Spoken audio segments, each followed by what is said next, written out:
More than 150 companies had arrangements with Facebook, giving some of them access to things like names and contact information of not just users, but their friends, and then the power to read private messages. As one of the journalists behind the Times report notes, there's no evidence partners abused this data. But the focus was that Facebook gave them broad access to readers' messages, including the ability to read them.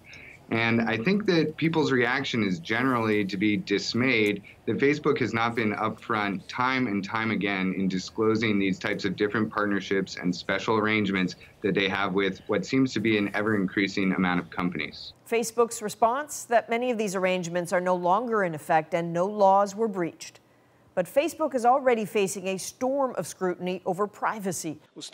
Lawmakers and officials in Europe and the U.S. are looking hard at the company's practices. Is Facebook limiting the amount or type of data Facebook itself collects or uses? Congressman, yes. It certainly looks like the days of Congress essentially deeming the high-tech industry as off-limits, those days are over. As for users, they are again left with a question: do you know where your data is?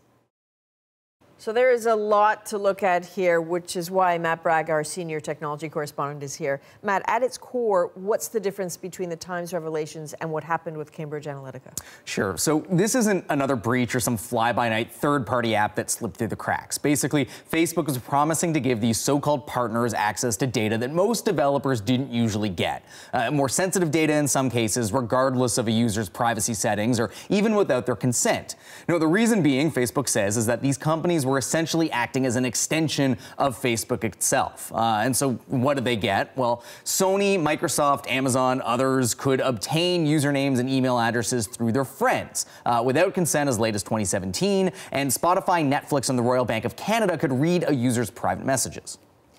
But what's not clear, to me anyway, is why would Netflix or RBC even want access to our private messages? Well, there isn't any suggestion that any of these companies was actually looking at any personal messages in particular. Rather, RBC wanted to let its customers send e-transfers through Facebook Messenger. Netflix and Spotify wanted to make it easier for people to share music and TV recommendations with friends. And for that, they needed the ability to send messages on your behalf. Now, it's still unclear how exactly many of Facebook's other partners used the data they had access to, or why Facebook gave them so much freedom to tap into that information in the first place. What we know is that users were none the wiser. There was little to no transparency about what was being shared with and with who. And while Facebook has said it's been working to regain its users' trusts, revelations like these make it hard to take them at their word. And we will still be talking about this in 2019. Absolutely. Okay, Matt, thanks very much. Thank you, Adrian.